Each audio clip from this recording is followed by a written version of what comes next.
Hi hello അസ്സലാമു അലൈക്കും. Welcome back to your channel. പുതിയൊരു വീഡിയോയിലേക്ക് എല്ലാ കൂട്ടുകാർക്കും സ്വാഗതം.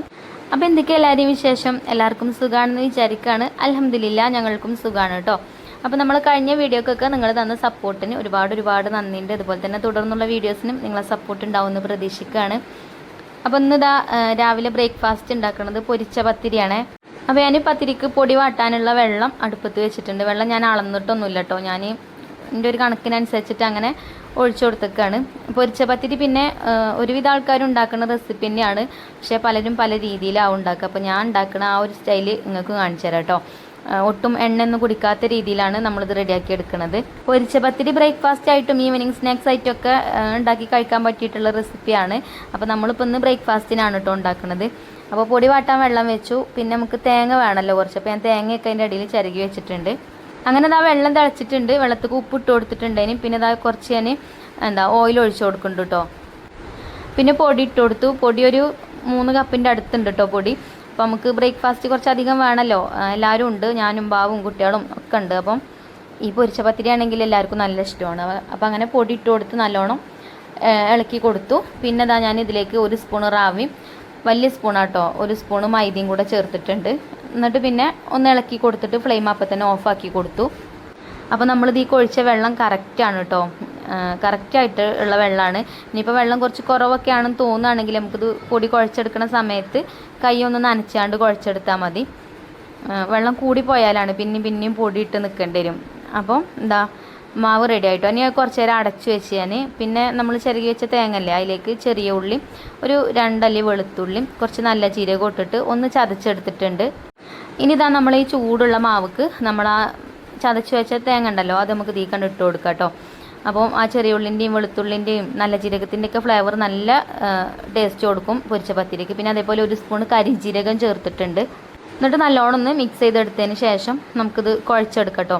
അപ്പം ഒന്നിങ്ങോട്ട് ചൂടാറുകയും ചെയ്തിട്ടുണ്ട്. അപ്പോൾ തന്നെ ഇനി കൈ ഒന്ന് നനച്ചു കൊടുത്താൽ മതി. ഇനിയിപ്പോൾ കൂടുതൽ ചൂടൊക്കെ ഉണ്ടെന്നുണ്ടെങ്കിൽ കൈ ഇങ്ങനെ പച്ചവെള്ളത്തിൽ നനച്ചിട്ട് അങ്ങനെ കുഴച്ചെടുത്താൽ മതി. അപ്പോൾ നമ്മൾ പത്തിരി ഷീറ്റൊക്കെ ഞാൻ അവിടെ വിരിച്ചിട്ട് പൊടിയൊന്ന് കുഴച്ചെടുക്കുന്നുണ്ട്. ഇതിൻ്റെ നനവ് കറക്റ്റാണ് കേട്ടോ. ഈ ഒരു രീതിയിൽ വേണം നമുക്ക് മാവ് കിട്ടാൻ. കുറച്ച് വെള്ളമൊക്കെ ലൂസായി കഴിഞ്ഞാൽ എന്താ പറയുക, എണ്ണ നല്ലോണം കുടിക്കും. ഇങ്ങനെ ആകുമ്പോൾ എണ്ണയൊന്നും കുടിക്കൂല കേട്ടോ. നമ്മൾ നൈസ് പത്തിരിക്ക് കുഴച്ചെടുക്കണ പോലെ അങ്ങോട്ട് ബലം പിടിച്ച് കുഴച്ചെടുക്കുകയൊന്നും വേണ്ട കേട്ടോ. ജസ്റ്റ് ഒന്ന് കുഴച്ചെടുത്താൽ മതി, എന്നാൽ തന്നെ റെഡിയാവും. പിന്നെ ഞാൻ നേരത്തെ പറഞ്ഞ പോലെ തന്നെ കൈ ഒന്ന് അടുക്ക് ഇങ്ങനെ നനച്ചിട്ട് കുഴച്ചെടുക്കുകയാണെങ്കിൽ എളുപ്പമായി കിട്ടും കേട്ടോ. പിന്നെ ഇതേപോലെയുള്ള പത്തിരി ഷീറ്റൊക്കെ ഉണ്ടെങ്കിൽ സുഖമാണ്. ഇങ്ങനെ നമുക്ക് പത്തിരിയൊക്കെ പത്തിരിക്കുള്ള പൊടിയൊക്കെ കുഴച്ചെടുക്കാൻ, പത്തിരിക്കും ചപ്പാത്തിക്കും ഒക്കെ. അപ്പോൾ ഞാൻ ഇത് വാങ്ങിയിട്ട് കുറേ ആയിക്കണം. ഇപ്പോൾ ഇതിന് ചെറിയൊരു സ്ക്രാച്ച് ഉണ്ട് കേട്ടോ. അതെങ്ങനെ വന്നതൊന്നും അറിയില്ല.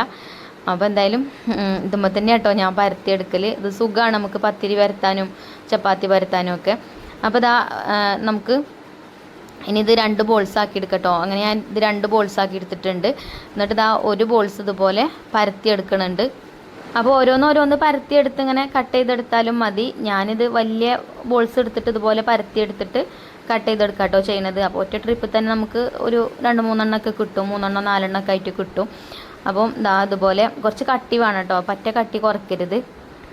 പിന്നെ നമ്മൾ ചായക്കടയിൽ നിന്ന് വാങ്ങിക്കുന്ന പൊരിച്ച പത്തിരിയൊക്കെ അതിലേറെ വലിപ്പം ഉണ്ടാവും, കട്ടിയൊക്കെ ഉണ്ടാവും. ഇതിപ്പോൾ നമ്മൾ വീട്ടിലുണ്ടാക്കല്ലേ. അപ്പോൾ ഞാനിങ്ങനെ കുട്ടികൾ സ്കൂൾ കൊണ്ടുപോകണ കൂട്ടാൻ പാത്രം ഉണ്ടല്ലോ അതിൻ്റെ അടപ്പുകൊണ്ടാട്ടോ ഇതിങ്ങനെ കട്ട് ചെയ്തെടുക്കുന്നത്. അപ്പോൾ ഇത് കുറച്ച് ചെറുതാണ്, കുഴപ്പമൊന്നുമില്ല, നമുക്ക് വീട്ടിലുണ്ടാക്കാനല്ലേ. പിന്നെ ഇങ്ങനെ ചെറുതായാലും എന്താ പറയുക, എണ്ണയൊക്കെ കുറച്ച് മതി, എളുപ്പം വെന്ത് കിട്ടും ചെയ്യും. അപ്പോൾ ഞാൻ സ്റ്റീൽ പാത്രങ്ങളൊക്കെ നോക്കിയിട്ടോ, കുറച്ച് ഇതുപോലെ ഇതിലേറെ കുറച്ച് വലിപ്പമുള്ള പാത്രങ്ങളൊക്കെ ഉണ്ടോ നോക്കി കട്ട് ചെയ്തെടുക്കാൻ. അപ്പം ഞാൻ തിരഞ്ഞ് സമയം കളയണ്ട വിചാരിച്ചിട്ട് പിന്നെ കിട്ടിയതും കൊണ്ടാണ് കട്ട് ചെയ്തെടുത്തിട്ടോ. അങ്ങനെ ഒക്കെ അതേപോലെ തന്നെ ആക്കിയെടുത്തിട്ടുണ്ട്. പിന്നെ ബാക്കി വരുന്ന മാവ് അതേപോലെ തന്നെ വീണ്ടും ബോൾസാക്കിയാണ്ട് പരത്തി ഇതുപോലെ കട്ട് ചെയ്തെടുത്തിട്ടുണ്ട് കേട്ടോ. അപ്പോൾ ഒക്കെ റെഡി ആയിട്ടുണ്ട്. ഇനി നമുക്ക് അത് പൊരിച്ചെടുക്കാം. അപ്പോൾ അവിടെ ഞാൻ ചട്ടിയൊക്കെ അടുപ്പത്ത് വെച്ചതിലേക്ക് ഓയിലൊക്കെ ഒഴിച്ചു കൊടുത്തിട്ടുണ്ട്. ഓയിൽ നല്ലോണം ചൂടായിട്ടുണ്ട്. അപ്പോൾ ആദ്യം ഞാൻ ഒന്ന് ഇട്ട് കൊടുത്തതാട്ടോ ചൂടായിക്കണോ എന്ന് അറിയാൻ വേണ്ടിയിട്ട്. നല്ല ചൂട് വേണം എണ്ണ, എന്നാൽ എളുപ്പമാവും. ഇല്ലെങ്കിൽ കുറേ ടൈം എടുക്കും.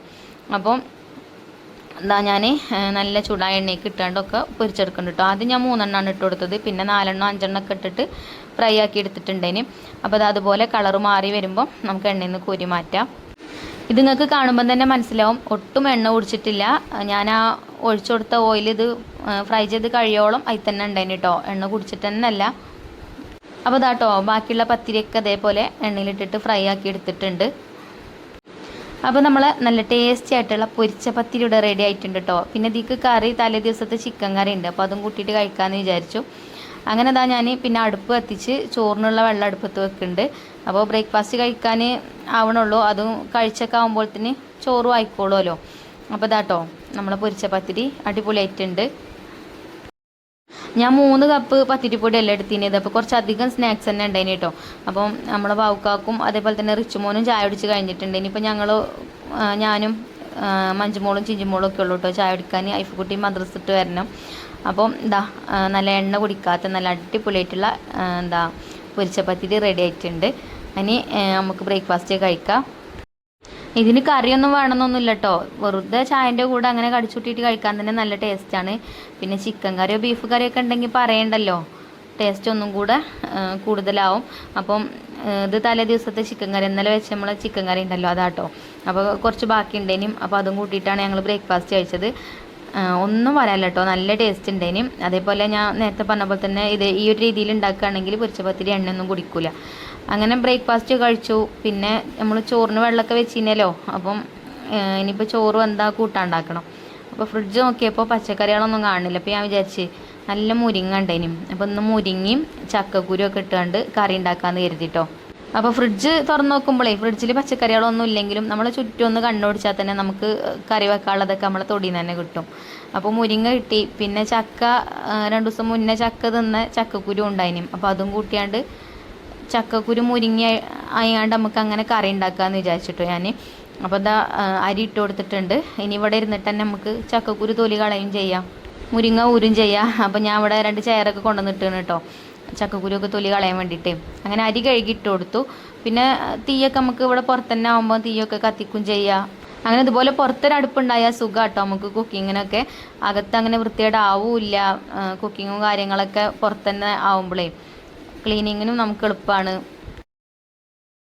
അപ്പം ഇനി നമുക്ക് ചക്കക്കുരുവിൻ്റെ തൊലി കളയാം കേട്ടോ. അപ്പോൾ പണ്ടൊക്കെ എൻ്റെ വീട്ടിൽ എൻ്റെ ഉപ്പാൻ്റെ അമ്മയാണ് കേട്ടോ ചക്കക്കുരുവൊക്കെ തൊലി കളയൽ, ചക്ക കൂട്ടാൻ, ചക്ക അരിയിലൊക്കെ. അപ്പോൾ എൻ്റെ വല്യമ്മ ചക്കക്കുരു തൊലി കളയുമ്പോൾ ചക്കക്കുരു തൊലിയൊക്കെ കളഞ്ഞ് വെള്ള കളറാക്കും കേട്ടോ, ചുമന്ന തൊലിയൊക്കെ പോവും, എന്നിട്ട് വെള്ള കളറാക്കും. ഇപ്പം ഇങ്ങനെ ഓരോരുത്തർ പറയണേക്കാ ചുമന്ന ആ ഭാഗം കളയാൻ പാടില്ല, അതിലാണ് അതിൻ്റെ എന്താ പറയുക ഗുണങ്ങളൊക്കെ അതിലാണ് കിടക്കണത് പറയും. അതുപോലെ തന്നെ ആ ചോപ്പ് കളഞ്ഞാൽ ഗ്യാസ് ഉണ്ടാവും, ചോപ്പ് ഉണ്ടായാൽ ഗ്യാസ് ഉണ്ടാവില്ല എന്നൊക്കെ പറയണൊക്കെ എനിക്കറിയില്ല കേട്ടോ. നിങ്ങൾക്ക് അറിയാമെങ്കിൽ ഒന്ന് കമൻറ്റ് ചെയ്യോണ്ടി. അപ്പോൾ ഞാനിപ്പോൾ അതേപോലെ തന്നെയാണ്, ഒരുപാട് അങ്ങോട്ട് കത്തിയോണ്ട് ചുരണ്ടി വെളുപ്പിക്കലൊന്നുമില്ല. ചുമന്ന ഭാഗം കുറച്ചൊക്കെ അതിമ ഉണ്ടാവലുണ്ട് കേട്ടോ, കുറച്ചല്ല അത്യാവശ്യം തന്നെ ഉണ്ട് കേട്ടോ എൻ്റെ മേൽ. അങ്ങനെ ഞാൻ ചക്കക്കുരുവിൻ്റെ തൊലി കളഞ്ഞു, അതേപോലെ മുരിങ്ങ ഊരി വെച്ചു. അപ്പോൾ തന്നെ ഇതാ ചോറ് വന്നു, ചോറ് ഊറ്റിയിട്ടുണ്ട്. പിന്നെ ഇന്നലെ ഫേസ്ബുക്കിൽ ഞാൻ നല്ല അടിപൊളി ഒരു കമൻറ്റ് ഉണ്ട് കേട്ടോ, ഇത്ത ഫുഡൊക്കെ ഉണ്ടാക്കണ കാണുമ്പം എളുപ്പമുണ്ട്, എൻ്റെ അമ്മ പറയും എത്രങ്ങാനും നേരമായി ഉണ്ടാക്കാൻ തുടങ്ങിയിട്ട് എന്നൊക്കെ പറയലുണ്ട്. അങ്ങനെയൊക്കെ ഓരോ കമൻറ്റൊക്കെ കാണാം കേട്ടോ. അപ്പോൾ ഞാൻ ഇതാണ് ചോറൊക്കെ അരി അടുപ്പത്തിട്ട് കഴിഞ്ഞാൽ പിന്നെ അതിൻ്റെ അടിയിൽ കൂടെ കൂട്ടാനുള്ളതൊക്കെ നുറുക്കി വെക്കും. അപ്പോൾ അതുകൊണ്ടാണ് എൻ്റെ എളുപ്പം കഴിയുന്നത് കേട്ടോ. പിന്നെ വീഡിയോയിൽ കാണുമ്പോൾ കുറച്ചൊക്കെ എളുപ്പത്തിൽ കഴിയും ചെയ്യും, എന്നാലും അധികം ടൈമൊന്നും എടുക്കലില്ല കേട്ടോ. പെട്ടെന്ന് എടുക്കാൻ നോക്കലുണ്ട്. പിന്നെ അതിൻ്റെ അടിയിൽ കൂടെ വീഡിയോ എടുക്കലും ഉണ്ടാകുമ്പോഴാണ് സമയം പോണത് അറിയാത്തത്. അപ്പോൾ ചക്കക്കുരു തൊലി കളഞ്ഞ് കഴുകി മൺചട്ടിക്ക് ഇട്ട് കൊടുത്തു. അതിലേക്ക് മഞ്ഞൾപ്പൊടിയും ഉപ്പും പച്ചമുളകും ഇട്ട് കൊടുത്തിട്ടുണ്ട് കേട്ടോ. പച്ചമുളകാണ് എരിവിന് നമ്മൾ ചേർക്കണത്, മുളക് പൊടി ഇതിലേക്ക് ചേർക്കണില്ല കേട്ടോ. അപ്പോൾ പച്ചമുളക് നമ്മൾ എരിവിനനുസരിച്ചിട്ട് ചേർക്കാം. ഞാനൊരു 4 പച്ചമുളക് എടുത്തിട്ടുണ്ട്. അങ്ങനെ അത് അടുപ്പത്ത് വെച്ചിട്ടോ. പിന്നെ അതിലേക്കുള്ള അരപ്പാണ് കേട്ടോ ഇത്. തേങ്ങ ചിരവി വെച്ചിനും ചെറിയ ഉള്ളിയും വെളുത്തുള്ളിയും അതേപോലെ ഒരു പച്ചമുളക് കൊടുത്തു കേട്ടോ. എന്നിട്ട് അത് അരച്ച് വെച്ചു. പിന്നെ കുറച്ച് ചിക്കൻ ഉണ്ടായിന് ഫ്രിഡ്ജിൽ ഉപ്പുമുളകൊക്കെ തേച്ച് വെച്ചത്, അപ്പോൾ അത് പൊരിച്ചെടുക്കും വേണം. പിന്നെ നല്ല അടിപൊളി ഒരു മാങ്ങ ചമ്മന്തി ഉണ്ടാക്കുന്നുണ്ട് കേട്ടോ. മാങ്ങ തൊലിയൊക്കെ കളഞ്ഞ് കട്ട് ചെയ്തെടുക്കുന്നുണ്ട്. ഇപ്പോൾ മാങ്ങൻ്റെ സീസൺ അല്ലേ, എല്ലാവർക്കും മാങ്ങ കിട്ടും. നമ്മളെ വീട്ടിലില്ലെങ്കിൽ അടുത്ത വീട്ടിലേലും മാങ്ങ ഉണ്ടാവും അല്ലേ. അപ്പോൾ ഇതേപോലെ ഒരു മാങ്ങ ചമ്മന്തി ഉണ്ടാക്കി വെക്കൊണ്ടിട്ടോ. ഈ മാങ്ങ ചമ്മന്തി മാത്രം മതി, വേറെ കറിയും ഉപ്പേരി ഒന്നും വേണമെന്നില്ല കേട്ടോ ചോറ് കഴിക്കാൻ. എനിക്കിത് മതി, പക്ഷേ അങ്ങളപ്പച്ചിക്ക് എല്ലാം വേണം, കറിയും ഉപ്പേരിയും പപ്പടം ഒക്കെ വേണം കേട്ടോ. പപ്പടം ഇല്ലെങ്കിലും കുഴപ്പമില്ല, പക്ഷേ കുറേ കൂട്ടാൻ വേണം ചോറ് കഴിക്കാൻ. ഞാൻ നേരെ തിരിച്ചുമാണ് കേട്ടോ. എനിക്ക് ഇഷ്ടമുള്ള എന്തെങ്കിലും ഒരു കൂട്ടാൻ ഉണ്ടെങ്കിൽ മാത്രം മതി, അല്ലെങ്കിൽ ഒരു ചമ്മന്തി ഉണ്ടെങ്കിലും ഞാൻ ചോറ് കഴിക്കും. അപ്പോൾ നമ്മളെ ചക്കക്കുരൊക്കെ വെന്തിട്ടുണ്ട്. അപ്പോൾ ഞാനതൊന്നും ഇങ്ങനെ ഉടച്ചു കൊടുക്കുന്നുണ്ട്. ചക്കക്കുരു ഇങ്ങനെ കാണാൻ പാടില്ല കേട്ടോ കുട്ടികൾക്കൊന്നും. അപ്പോൾ ഉടച്ചെടുത്താൽ പിന്നെ അങ്ങനെ ഒരു കഴിക്കും, ഇല്ലെങ്കിൽ ഒക്കെ പെറുക്കിയിടും. എന്നാലും ഞാൻ ചക്കക്കുരുവിൻ്റെ കറിയൊക്കെ ഉണ്ടാക്കുകയൊക്കെ ചെയ്യും കേട്ടോ.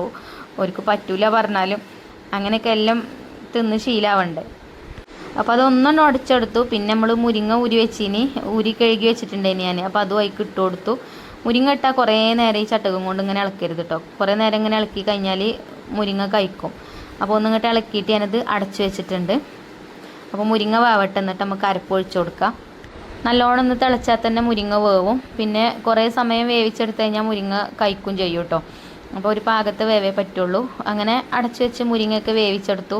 ഇപ്പോൾ ഇതാ മുരിങ്ങ വെന്തിട്ടുണ്ട്. ഇനി നമുക്ക് അരപ്പൊഴിച്ച് കൊടുക്കാം. പിന്നെ മൺചട്ടി എല്ലയിൽ കടന്നിട്ട് അങ്ങനെ വെന്തോളും. പിന്നെ ഉപ്പൊക്കെ നോക്കിയിട്ട് വേണമെങ്കിൽ ചേർത്ത് കൊടുക്കുക. അപ്പോൾ ഇതാ അരപ്പൊഴിച്ച് കൊടുത്തിട്ടോ. ഇനി ഇതൊന്നിങ്ങനെ തിള വരുന്ന സമയത്ത് നമുക്ക് അടുപ്പത്തുനിന്ന് മാറ്റാം. അപ്പോൾ മുരിങ്ങയും ചക്കക്കുരിയൊക്കെ വെച്ചിട്ട് എല്ലാവരും കറി ഉണ്ടാക്കും. ചിലർ തേങ്ങ അരക്കാതെ ഉണ്ടാക്കും. ഞാനും ഉണ്ടാക്കലുണ്ട് കേട്ടോ. ചിലപ്പോൾ തേങ്ങ അരക്കാതെ ഉണ്ടാക്കും, ചിലപ്പോൾ തേങ്ങ അരച്ചിട്ടുണ്ടാക്കും. അപ്പം ഞാൻ ഉണ്ടാക്കുന്ന രീതിയാണിത്. അങ്ങനെ അത് അടുപ്പത്തുനിന്ന് വാങ്ങിച്ചു. പിന്നെ ചിക്കൻ പൊരിക്കാൻ ഇതാ ചട്ടി അടുപ്പത്ത് വെച്ചിട്ടുണ്ട് കേട്ടോ. നമ്മൾ പൊരിച്ച പത്തിരി ഉണ്ടാക്കിയില്ലേ രാവിലെ, ആ എണ്ണ ഉണ്ടായിന് അതിൽ. അപ്പോൾ അന്ന് തന്നെ ആണെങ്കിൽ ഞാൻ ആ എണ്ണ കളയലൊന്നുമില്ല കേട്ടോ, അത് എടുക്കലുണ്ട്. അപ്പോൾ അത് ചൂടാക്കാൻ വേണ്ടിയിട്ട് വെച്ചു. പിന്നെ ഇതാ മിക്സിൻ്റെ ജാർക്ക് നമ്മൾ മാങ്ങ ചെത്തി വെച്ചിനല്ലോ, കഷ്ണാക്കി വെച്ചിനല്ലോ, അതായിക്ക് ഇട്ട് കൊടുത്തു. കുറച്ച് തേങ്ങ ഇട്ട് കൊടുത്തു. ചമ്മന്തി ഉണ്ടാക്കാനാണ് കേട്ടോ. പിന്നെ കുറച്ച് ചില്ലി ഫ്ലെക്സും ഇട്ട് കൊടുക്കുന്നുണ്ട്. ഇല്ലെങ്കിൽ ഒരു 2 വറ്റൽമുളക് ഉണ്ടെങ്കിൽ അത് ചേർത്താലും മതി കേട്ടോ. പിന്നെ കുറച്ച് കാശ്മീരി മുളക് പൊടിയും ഉപ്പും ഇട്ട് കൊടുത്തു. ഇനി നമുക്കിത് അരച്ചെടുക്കാം. അങ്ങനെ ഇതാ നമ്മളെ ചമ്മന്തി ഞാൻ അരച്ചെടുത്തിട്ടുണ്ട്. അപ്പോൾ ഇത് ഒരു ബൗൾക്ക് ഇട്ട് കൊടുക്കുന്നുണ്ട് കേട്ടോ. ഇനി ഇത് കഴിഞ്ഞിട്ടില്ല കേട്ടോ, ഇതിക്ക് ഒരു പരിപാടിയും കൂടെ ഉണ്ട്, അത് ഞാൻ കാണിക്കാം. അതും കൂടെ ചെയ്യുമ്പോഴാണ് ചമ്മന്തിൻ്റെ കറക്റ്റ് ടേസ്റ്റ് കിട്ടുള്ളൂ കേട്ടോ. അപ്പോൾ നമ്മളിവിടെ ഓയിൽ ചൂടാക്കാൻ വെച്ചിനല്ലോ, പിന്നെ ചിക്കൻ പൊരിക്കാൻ വേണ്ടിയിട്ട് അങ്ങനെ ചിക്കനേക്ക് ഇട്ട് കൊടുക്കുന്നുണ്ട് കേട്ടോ. ചിക്കൻ ഇന്നലത്തതാണ്, അപ്പോൾ കുറച്ചുള്ളൂ, എന്നാലും ഉള്ളത് അങ്ങനെ ഞാൻ പൊരിച്ചെടുക്കുന്നുണ്ട്. അപ്പോൾ ഇതാ കണ്ടോ, നമ്മളെ ചമ്മന്തിക്ക് ഞാൻ വെളിച്ചെണ്ണ ചൂടാക്കിയിട്ട് അതിക്ക് കടുക് പൊട്ടിച്ച് കറിവേപ്പിൻ്റെയും വറ്റൽമുളക് കൂട്ടാണ്ട് വറവിട്ടെടുത്തിട്ടുണ്ട് കേട്ടോ. വറവിട്ടെടുത്താൽ ഒന്ന് അടച്ച് വെക്കണം, എന്നാലുള്ളൂ ആ കടുകിൻ്റെയും കറിവേപ്പിൻ്റെയും അതേപോലെ വറ്റൽമുളകിൻ്റെ ഒക്കെ ഫ്ലേവർ നല്ലോണം ആയിക്കണ്ട് ഇറങ്ങുള്ളൂ കേട്ടോ. കുറച്ച് നേരം ഒന്ന് അടച്ച് വെച്ചിട്ട് പിന്നെ തുറന്നിട്ട് ഇതേപോലെ ഇളക്കി കൊടുത്താൽ മതി. അപ്പോൾ നല്ല ടേസ്റ്റി ആയിട്ടുള്ള ചമ്മന്തിയാണ് കേട്ടോ. ഒന്ന് ട്രൈ ചെയ്ത് നോക്കുകൊണ്ട്. ചോറിന് വേറെ കൂട്ടാനൊന്നും വേണ്ട. അങ്ങനെ ചമ്മന്തി സെറ്റായി. അതേപോലെ നമ്മളെ ചക്കക്കുരു മുരിങ്ങി വെച്ചിട്ടുള്ള കറിയായി. അപ്പോൾ കറി ഞാനൊന്ന് വറവിട്ടെടുത്തിട്ടുണ്ട്. കറിക്ക് പിന്നെ വെളിച്ചെണ്ണയിൽ ചെറിയ ഉള്ളി ചെറുതാക്കി അരിഞ്ഞ് തൂമിച്ച് വറ്റൽമുളകും അതേപോലെ തന്നെ കറിവേപ്പിൻ്റെയും പിന്നെ ഒരു 3-4 അല്ലി വെളുത്തുള്ളി കഴുകിയാണ്ട് കുത്തി ചതച്ച് അതും ആ എണ്ണയ്ക്ക് ഇട്ട് കൊടുത്തിന് കേട്ടോ. അങ്ങനെ അതും തൂമിച്ചെടുത്തിട്ടുണ്ട്. അപ്പോൾ ചക്കക്കുരു മുരിങ്ങി വെച്ചിട്ടുള്ള കറി സെറ്റായി. നല്ല ടേസ്റ്റാണ്, ട്രൈ ചെയ്ത് നോക്കുകൊണ്ട്. ഇപ്പോൾ ചക്കൻ്റെയും മാങ്ങൻ്റെ ഒക്കെ സീസൺ അല്ലേ. മാങ്ങ ചമ്മന്തിക്കും ചക്കക്കും ഒന്നും ഇപ്പം ചക്ക കൊണ്ട് എന്തെങ്കിലും ഉണ്ടാക്കാനൊന്നും ഇപ്പോൾ വലിയ ബുദ്ധിമുട്ടില്ല അല്ലേ. നമ്മളെ നാട്ടിൻപുറത്തൊക്കെ കേട്ടോ, വേറെ എല്ലാ സ്ഥലത്തൊക്കെ എങ്ങനെയാണെന്ന് അറിയില്ല. ഇവിടെയൊക്കെ ചക്കയും മാങ്ങയൊക്കെ എപ്പോഴും കിട്ടും. അപ്പോൾ ഇതാ നമ്മൾ ചിക്കൻ നോക്കിയപ്പോൾ ചിക്കനും ഫ്രൈ ആയിട്ടുണ്ട്. ഇതാ ചിക്കനൊക്കെ നല്ലോണം 2 വശം ഒരിഞ്ഞു വന്നിട്ടുണ്ട്. അപ്പോൾ അതും നമുക്ക് വേറൊരു പാത്രത്തേക്ക് മാറ്റാം. പിന്നെ കുറച്ച് ഫ്ലവർ ഉണ്ടായിന് കേട്ടോ ഫ്രിഡ്ജിൽ, അത് എന്തോ ഉണ്ടാക്കാൻ വേണ്ടിയിട്ട് ഞാൻ എടുത്തതാണ്. അപ്പം കുറച്ച് അധികമായപ്പോൾ കുറച്ചുകൂടെ മാറ്റി വെച്ചതേന്. അപ്പോൾ അതും ഞാൻ ഈ ചിക്കൻ മസാല തേച്ച് വെച്ച കൂട്ടത്തിൽ അതും മസാല തേച്ച് വെച്ചിട്ടുണ്ടേന്. അപ്പോൾ അതും ഈ എണ്ണയ്ക്ക് ഇട്ടിട്ടൊന്ന് ഫ്രൈ ആക്കി എടുക്കുക. അത് പിന്നെ ചോറിൻ്റെ കൂടെ കഴിക്കൊന്നും വേണ്ട, കുട്ടികൾക്ക് നല്ല ഇഷ്ടമാട്ടോ, അങ്ങനെ വെറുതെ ഇരുന്ന് കഴിക്കുമോര്. അങ്ങനെ ചിക്കനൊക്കെ ഫ്രൈ ആക്കി എടുത്തു. പിന്നെ ആ എണ്ണയ്ക്ക് നമ്മൾ കോളിഫ്ലവർ ഇട്ട് കൊടുത്തു. അതും ഞാൻ അവിടെ കടന്നിട്ട് വേവട്ടെ. പിന്നെ ഇതിൻ്റെ ഇടയിൽ എനിക്കൊന്ന് പുറത്ത് പോവാണ്ടേനി. അങ്ങനെ പുറത്ത് പോയൊക്കെ വന്നിട്ടോ, എന്നിട്ടാണ് പിന്നെ ഫുഡ് കഴിക്കണത്. അപ്പോൾ പിന്നെ പോന്നപ്പോൾ ബാബുവിൻ്റെ ഒപ്പം പോകുന്നത്, ബാബുവിൻ്റെ കടയിൽ കയറി ബാബുവിനെയും കൊണ്ടാട്ടോ പോകുന്നത്. അപ്പോൾ ഞങ്ങൾ രണ്ടാളും ഫുഡ് കഴിക്കാമെന്ന് വിചാരിച്ച് ഇതാ ഞാൻ ചോറൊക്കെ വിളമ്പിയിട്ടുണ്ട്. ചോറും വിളമ്പി നമ്മളെ ചക്കക്കുരു മുരിങ്ങി വെച്ചിട്ടുള്ള കറിയും അതേപോലെ തന്നെ മാങ്ങ ചമ്മന്തിയും ഒക്കെ വിളമ്പിയിട്ടുണ്ട്. പിന്നെ ചിക്കൻ ഫ്രൈയും ഇതന്നെയാണ് കേട്ടോ ഇന്നത്തെ ചോറിനുള്ള കൂട്ടാൻ. അപ്പോൾ ഇന്നത്തെ വീഡിയോ ഇത്ര തന്നെ ഉള്ളൂ കേട്ടോ. ഇനി ഇൻഷാ അല്ലാഹ് നല്ലൊരു വീഡിയോ ആയിട്ട് നമുക്ക് നാളെ കാണാം. വീഡിയോ ഇഷ്ടപ്പെട്ടാൽ ലൈക്ക് ചെയ്യാനും ഷെയർ ചെയ്യാനൊന്നും മറക്കരുത്. താങ്ക്